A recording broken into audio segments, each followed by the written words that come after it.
আসসালামু আলাইকুম বন্ধুরা, আশা করি সবাই অনেক ভালো আছেন। বন্ধুরা, নতুন একটি ভিডিওতে সবাইকে স্বাগত জানাচ্ছি। বন্ধুরা, আমি এখনও ঈদের ছুটিতে বাড়িতে আছি। আগামীকাল যাব ঢাকা। তো গিয়েছিলাম শ্বশুরবাড়ি থেকে চলে এসেছি আমার নিজের বাড়িতে। আগামীকাল আমার বাড়ি থেকেই ঢাকার উদ্দেশ্যে রওনা দিব। তো বাড়িতে এসে বিকালবেলা একটু বাইরে বের হলাম, একটু মাঠের দিকে যাব ঘুরতে একটু। তো ভাবলাম আপনাদেরকে একটু দেখাই আর আপনাদের সাথে একটু কথা বলি। বিকালবেলা ওয়েদারটা আসলে খুব ভালো লাগে। পাকপাকালির কিচিরমিচির যে কোকিল ডাকতেছে, কোকিলের টুটু যে শব্দটা খুবই ভালো লাগে। আবার ঘুঘু পাখির ডাক খুবই সুন্দর। গ্রাম মানেই অমায়িক। গ্রাম অঞ্চলের মতন পরিবেশ আসলে কোথাও হয় না। ঢাকা শহরের মতন বন্দি দশা থেকে যদি পারতাম এরকম গ্রামে পার্মানেন্টলি চলে এসে জীবনযাপন করতে, খুবই ভালো লাগতো। যারা গ্রামে থাকেন তারাই জানেন আসলে গ্রামের মজাটা কি, গ্রামে থাকার যে আনন্দ, সেই আনন্দটা কতটা। এই যে দেখুন, মাঠে চলে এসেছি, এখনও লোকে পেঁয়াজ উঠানোর সময়। আপনারা সবাই জানেন আমি ঈদের ছুটিতে বাড়িতে এসে প্রচুর কাজে ব্যস্ত ছিলাম, বিশেষ করে পেঁয়াজের সিজন এখন। পেঁয়াজ উঠানোর জন্য আমার বাবার মোটামুটি কিছু পেঁয়াজ ছিল। তো সেই পেঁয়াজগুলো আসলে আমার জন্যই ওয়েট করতেছিল যে আমি আসলে উঠাবে। তো আল্লাহর রহমতে ভালোই সবগুলো পেঁয়াজ উঠানো আমাদের শেষ হয়ে গেছে।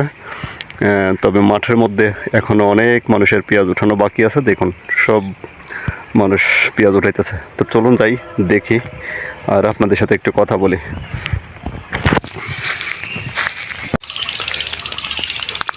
তো বন্ধুরা, আমি জানি আমার অডিয়েন্স যারা আছেন তারা আমার ভিডিও দেখতে বোর ফিল করতেছেন। তার কারণ আসলে আমি আমার চ্যানেলে আগে আমি নিজের পার্সোনাল ব্লগ করতাম, কিন্তু পরবর্তীতে জমি জমা সংক্রান্ত যে ব্লগগুলো আছে সেগুলো করতেছিলাম। সেগুলো মোটামুটি আপনারা অনেক ভালো সাড়া দিচ্ছিলেন, আপনারা দেখতেছিলেন। তো আপনাদের দোয়ায় আল্লাহর রহমতে আমার 1000 সাবস্ক্রাইব সম্পূর্ণ হয়েছে। তো ওয়াচ টাইমেও সম্পূর্ণ হওয়ার পথে। তো আমি সবার সাহায্য কামনা করছি, সবার সহযোগিতা কামনা করছি। তো আসলে গ্রামে এসেছি, তো বাড়িতে এসেছি, এই জন্য জমি জমা সংক্রান্ত ভিডিও দিতে পারতেছি না। তো আর বাড়িতে এসে অনেক ইচ্ছা ছিল একটু ঘুরতে যাব, আপনাদেরকে দেখাবো বিভিন্ন স্থাপনা, বিভিন্ন নিদর্শন। কিন্তু আসলে এত পরিমাণ কাজের প্রেশার ছিল বাড়িতে আসার পরে, যার কারণে আর কোথাও যাওয়া হয়নি বা ওরকম ভিডিও করাও হয়নি। তো আমি আপনাদেরকে আমার বাড়ির, আমার মাঠের যে ন্যাচারাল প্রকৃতি, এগুলোই দেখানোর চেষ্টা করতেছি। তো আপনারাও অনেকটা সহযোগিতা করতেছেন, দেখতেছেন। তো যারা জমি জমা সংক্রান্ত ভিডিও চাচ্ছেন তারা নিরাশ হবেন না। আমি আগামীকালই ঢাকায় আসব। ঢাকায় এসে আপনাদেরকে জমি জমা সংক্রান্ত ভিডিও আবার দিব। তো দেখুন, এই যে এখানে পেঁয়াজ উঠাইতেছে, খুবই ভালো লাগতেছে।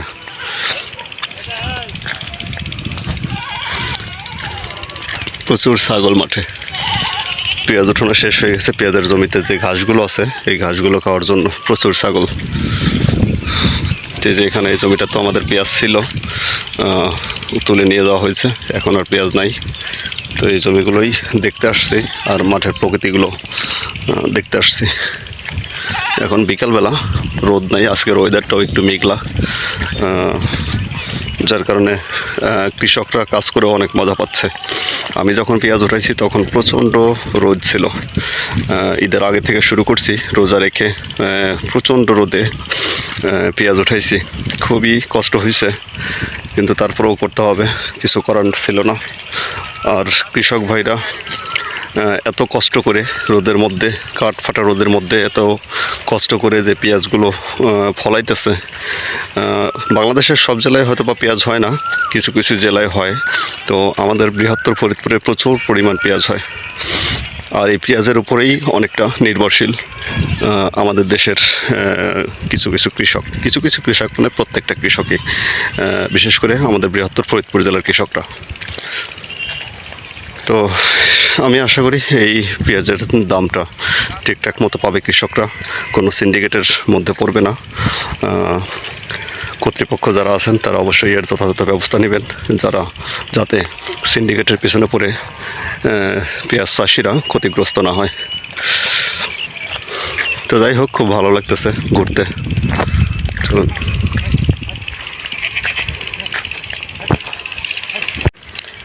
এই যে দেখুন, এখানে পেঁয়াজ উঠে ঘোড়ার যে গাড়ি আছে সেই ঘোড়ার গাড়িতে করে পেঁয়াজ বাড়িতে নিয়ে যাচ্ছে। এই যে সম্পূর্ণ মাঠ শুধু পেঁয়াজ আর পেঁয়াজ। এই সম্পূর্ণ মাঠ পেঁয়াজ ছিল, পেঁয়াজ ছাড়া অন্য কোনো ফসল নাই। শুধুমাত্র একেবারে উপরে যেগুলো আছে, এই যে উপরে যেগুলো দেখতেছেন, এখানে কিছু কিছু ভুট্টা চাষ হয়েছে। এই যে বড় বড় যে গাছগুলো দেখা যায় এগুলো হলো ভুট্টা। তো এখানে কিছু কিছু ভুট্টা চাষ হয়েছে, আর বাকি যত মাঠ আছে সম্পূর্ণ মাঠই শুধু পেঁয়াজ। প্রচুর পরিমাণ পেঁয়াজ চাষ হয় আমাদের এই এলাকায়।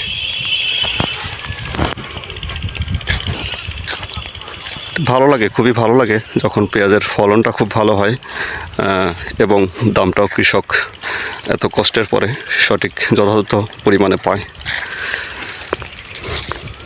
আমি এর আগেও পেঁয়াজ নিয়ে ভিডিও করেছি, কৃষক নিয়ে কথাবার্তা বলেছি। তো আসলে পেঁয়াজ কৃষক যারা আছেন, পেঁয়াজের চাষি যারা আছেন, তারা কিন্তু পেঁয়াজের সঠিক দাম পান না সিন্ডিকেটের কারণে, সেটা আগেই আমি বলেছি।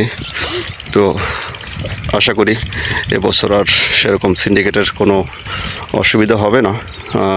কৃষক বা চাষি ভাই যারা আছেন তারা যথাযথ পরিমাণে দাম পাবেন, মূল্য পাবেন এই পেঁয়াজের।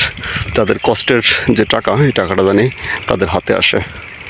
এই যে এই জমিটা তো আমাদের পেঁয়াজ ছিল, এই জমিটার পেঁয়াজও গত পরশু দিন আমি উঠাইছি, শ্বশুরবাড়ি যাওয়ার আগের দিন না, যেদিন শ্বশুরবাড়ি গেছি ওই দিনই সকালে এই জমিটার পেঁয়াজটা উঠাইছি। আর এই যে এটা আমার চাচার জমি, এটা আমার চাচার পেঁয়াজ এখনও আছে,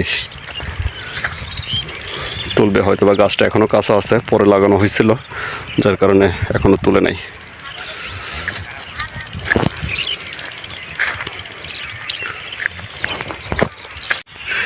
কৃষক বাড়িতে তো আমাদের এখানে পেঁয়াজ মাঠ থেকে নেওয়ার জন্য আগে তো সবাই মাথায় করে ঝাঁকা ভরে নিয়ে যেত, এখন ঘোড়ার গাড়ি বা ভ্যান গাড়ি যেগুলো আছে সেগুলোতেই সব পেঁয়াজ আনা নেওয়া করে।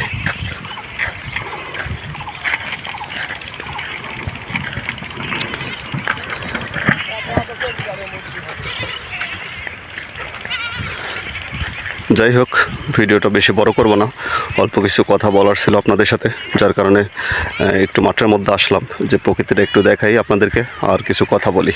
তো কেউই নিরাশ হবেন না, আমার অডিয়েন্স বা আমার বন্ধু যারা আছেন আপনারা কেউই নিরাশ হবেন না। আমি আগামীকালই ঢাকায় ব্যাক করব এবং আপনাদের যে চাহিদা জমি জমা সংক্রান্ত যে ভিডিও, সেই ভিডিওগুলো আবার আপনাদের মাঝে নিয়ে আসবো। তো যারা এই জমি কিনতে ইচ্ছুক তারা অবশ্যই আমার সাথে যোগাযোগ করবেন, আমি যথাযথ চেষ্টা করব আপনাদেরকে স্বপ্নের একটা জমি কিনে দেওয়ার জন্য। তো যাই হোক, সবাই ভালো থাকবেন, সুস্থ থাকবেন, সবার জন্য শুভকামনা।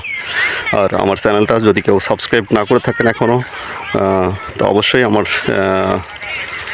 চ্যানেলটা সাবস্ক্রাইব করে আমাকে সাহায্য করবেন, আমার পাশে থাকবেন। আল্লাহ হাফেজ।